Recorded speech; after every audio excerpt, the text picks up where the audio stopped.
जय श्री कृष्ण दोस्तों, आप सभी का स्वागत है। दोस्तों, यहाँ से कथा आरंभ होती है। सूति जी ने कहा, सौनक जी, अब मैं राजा परीक्षित के जन्म, कर्म और मोक्ष की कथा कहूँगा। पांडवों के स्वर्गारोहण की कथा कहूँगा, क्योंकि यहीं से अनेक अनेक श्री कृष्ण कथाओं का उद्गम होता है।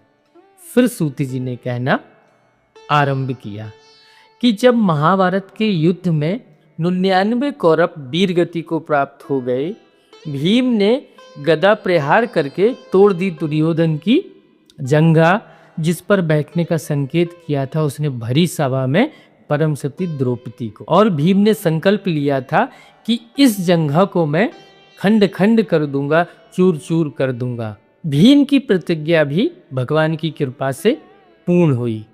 संत कहते हैं कि पांडवों की एक एक प्रतिज्ञा श्री कृष्ण ने ही पूर्ण कराई।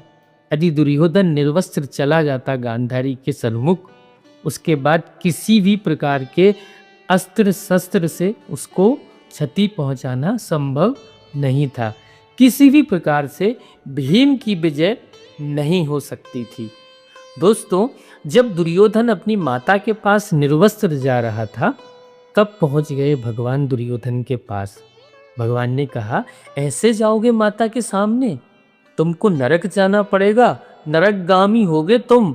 माता के सन्मुख ऐसे जाते ही तुम्हारे सारे पुण्य क्षीण हो जाएंगे। ध्यान रखना दोस्तों, ऐसा शास्त्र का मत है कि माता के सन्मुख किसी भी अनुचित शब्द का उच्चारण करना, अपवित्र शब्द का उच्चारण करने से पुण्य नष्ट हो जाते हैं। तभी भगवान ने कहा, बोले ऐसे जाओगी माता के सामने? दुर्योधन ने कहा, मैं तो मेरी माता की आज्ञा का पालन कर रहा हूँ। मेरी माता ने मुझे इसी प्रकार आने के लिए आदेश दिया है। ठाकुर जी ने कहा, अच्छा ठीक है, दोनों बात रह जाएं, तुम्हारा भी अहित न हो और तुम्हारी माता की आज्ञा का भी पालन हो जाए। माता ने निर्वस्त्र आने के लिए कहा है ना, कोई वस्त्र मत धारण करो। दुर्योधन बोला, तो फिर क्या करूं? भगवान ने संकेत किया। भगवान ने कहा, अरे ये जो रंभा पत्र, केले का जो पत्र है, लपेट लो, पर ऐसे नहीं जाओ, निर्वस्त्र नहीं जाओ माता के सामने। इन पत्तों को लपेट कर जाओ। दुर्योधन की समझ में ये बात आ गई। ये बात कि ये तो पत्ते हैं, ये वस्त्र तो है नहीं। माता की आज्ञा का भी पालन हो रहा है और यह जो कह रहे हैं वो बात भी ठीक है, क्योंकि दुर्योधन ने भी शास्त्रों के पन्ने पलटे हैं। वो जानता है माता के सन्मुख कैसा आचरण होना चाहिए। समझ गया दुर्योधन कि ये ठीक कह रहे हैं, और तब गया और भगवान ने भीम को विजयश्री थाल में रखकर दे दी। नहीं तो भाई किसी भी प्रकार से दुर्योधन को पराजित करना संभव नहीं था। और दुर्योधन जब तक पराजित होता नहीं, युद्ध में विजय कैसे होती? भगवान का प्रण, भगवान की प्रतिज्ञा कैसे पूरी होती? वह वचन कैसे पूरा होता जो भगवान ने द्रौपदी को दिया था? तो भाई अगर भगवान ना हो, फिर तो भाई पांडव जीतते दिखाई नहीं पड़ते। जब दुर्योधन पड़ा था, वो टूटी जंघा लेकर पीड़ा के मारे कराह रहा था, अभी प्राण निकले नहीं थे, तभी अश्वत्थामा ने इतना घृणित कर्म किया। केवल दुर्योधन को प्रसन्न करने के लिए सोते हुए उन 5 पांडु पुत्रों का शीश काट लिया, उनके प्राण ले लिए। यद्यपि दुर्योधन ने भी इस कर्म की बड़ी निंदा की। दुर्योधन ने कहा, अरे मूर्ख, ये कैसा घृणित कर्म तूने किया? तूने मेरे कुल का बीज नष्ट कर दिया। और ये सुनकर अनंत पीड़ा में है द्रौपदी, नेत्रों से छल छल अश्रु बह रहे हैं। अर्जुन ने सांत्वना दी, भगवान ने संकेत किया, जाओ उसको थोड़ा धीरज दो। अर्जुन ने प्रतिज्ञा की कि जब तक इस आताताई का शीश उतार कर नहीं ले आऊँगा, मैं तब तक नहीं बैठूंगा। उसके शीश पर पांव रखकर, हे द्रौपदी तुम स्नान करोगी। ऐसे द्रौपदी जी के हृदय को धीरज दिया अर्जुन ने। दौड़े अश्वत्थामा के पीछे, और जब अश्वत्थामा दौड़ते दौड़ते थक गया, जब उसको लगा कि भाई अब मेरे पास कोई और विकल्प नहीं बचा है, अब तो मेरे प्राण ही संकट में हैं, और उस मूढ़ ने क्या किया, अपनी प्राण रक्षा के लिए ब्रह्मास्त्र का संधान कर दिया। यह बताता है कि स्वार्थ व्यक्ति का पतन कहाँ तक करा देता है। देखो, वो द्रोणाचार्य का पुत्र है और अश्वत्थामा के जीवन में ऐसा दोष कहाँ से उपस्थित हो गया, ऐसा कौन सा आचरण अश्वत्थामा ने किया कि यह दुर्दशा हुई और आज तक हो रही है। अश्वत्थामा, उसका यश, उसका श्री सब समाप्त हो गई, लोक परलोक नष्ट हो गया। और देखो दोस्तों, अश्वत्थामा से श्री कृष्ण कुपित हो गए, और भगवान जिस पर कुपित हो जाएं, करुणा निधान को जिसको देखकर क्रोध आ जाए, उसकी सत्यगति कैसे संभव है, ऋणित कर्म कैसे हुआ अश्वत्थामा से? तो उसका एक ही उत्तर है दोस्तों, एक ही उत्तर है, केवल कुसंग। जब कोई बुरे के साथ होता है ना, तो वह बुरे से भी अधिक बुरा हो जाता है। अगर कोई बुरे के साथ है, ध्यान रखना, वह बुरे से भी बुरा हो जाएगा। दोस्तों, ऐसा कर्म अश्वत्थामा के हाथ से हो गया कि दुर्योधन ने भी उसकी निंदा की। अरे मूर्ख, ये क्या किया तूने? आतताई वाला कर्म किया है, निंदक कर्म, सब और तेरी निंदा होगी, तेरा लोक परलोक सब नष्ट हो जाएगा। इतनी सी बात तो दुर्योधन भी जानता है। उस पीड़ा में पड़े दुर्योधन ने यह बात कही, जो अपनी 99 भाई खो चुका है। पर आप देखो, उस समय भी उसको इतना विचार तो है कि भाई यह कर्म तो किसी भी प्रकार से नहीं किया जाना चाहिए था।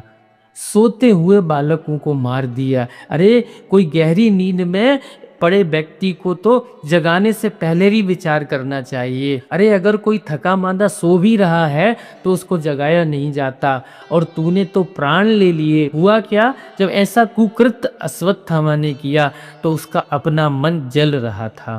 दोस्तों, पाप क्या करता है? पाप अपने मन को जलाता है। मन का सुख, मन की शांति, मन की स्थिरता सब नष्ट कर देता है पाप। पापजन्य जो ताप होता है, उसका परिणाम अपने भीतर आता है। आपके किए पाप का परिणाम आपको ही तपाता है।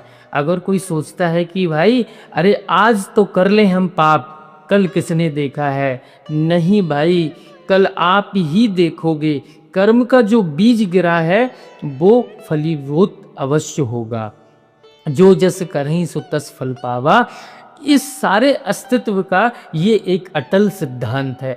आप जो दोगे लौट कर आएगा ही आएगा, अवश्य आएगा। उस पाप ने अश्वत्थामा के मन को भी गिलानी से भर दिया। अश्वत्थामा पगला गया, विक्षिप्त हो गया, इतना नीच कर्म किया, विक्षिप्त हो गया। और जब उसने देखा कि भाई अब मेरे पास और कोई अवसर नहीं है, तो स्वार्थ में उसकी मति तो लिप्त थी ही। उसने यह भी विचार नहीं किया कि केवल अपने प्राणों की रक्षा के लिए मैं सारी सृष्टि को संकट में कैसे डाल रहा हूँ। उसने ब्रह्मास्त्र का संधान कर दिया।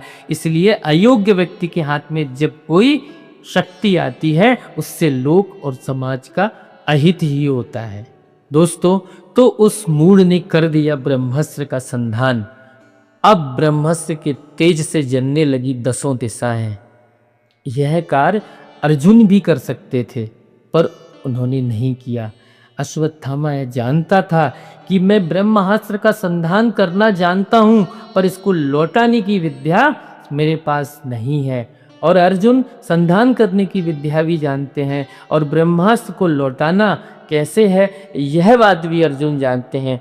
पर फिर भी ऐसी स्थिति में भी यहाँ अर्जुन के चरित्र की दिव्यता का दर्शन हो रहा है कि प्राण संकट उपस्थित हो जाने पर भी जो सज्जन व्यक्ति है वह कभी किसी दूसरे का अहित नहीं सोचता। दोस्तों, अर्जुन जानते हैं कि कैसे रक्षा हो सकती है उनके प्राणों की, पर यह भी जानते हैं कि मैंने भी अगर उत्तर में ब्रह्मास्त्र चलाया, सारी सृष्टि नष्ट हो जाएगी। मैं केवल अपने प्राणों की रक्षा के लिए मैं सारी सृष्टि को संकट में नहीं डाल सकता हूँ। बस यही स्वार्थी और परमार्थी के आचरण का भेद है दोस्तों। यही बताता है कि किसके साथ में भगवान खड़े होंगे। दोस्तों, यह प्राण संकट अश्वत्थामा पर भी उपस्थित हुआ, लेकिन उसने तत्काल ब्रह्मास्त्र का संधान कर दिया, जबकि यह भी नहीं जानता था कि भाई इसको लौटाएगा कैसे। सारी सृष्टि संकट में पड़ जाएगी। केवल अपने प्राण बचाने के लिए वह स्वार्थी व मूढ़, उसका इतना पतन हो गया, उसने इतना भी विचार नहीं किया कि सारी सृष्टि का क्या होगा। वहीं दूसरी ओर अर्जुन है, प्राणों का संकट आया है और कितनी पीड़ा है कि 5 निरीह बालक मार डाले हैं इस आतताई ने, और उसी ने ब्रह्मास्त्र का भी संधान कर दिया है। फिर भी अर्जुन शस्त्र का उत्तर शस्त्र से नहीं दे रहे। जब तक भगवान नहीं कहेंगे, ऐसी स्थिति आने पर अर्जुन क्या देख रहे हैं? भगवान की ओर देख रहे हैं। दोस्तों, जब भी जीवन में कोई संकट आए, कोई परिस्थिति खराब हो आपकी, तो भगवान की ओर देखिए। यही धर्म है, और यही भगवान की ओर जब देखते हैं तो भगवान साथ देते हैं। दोस्तों, इस कथा को हम अगले भाग में पूरा करेंगे, और आज की कथा को भगवान के श्री चरणों में समर्पित करते हुए यहीं पर विराम देते हैं। जय श्री कृष्ण।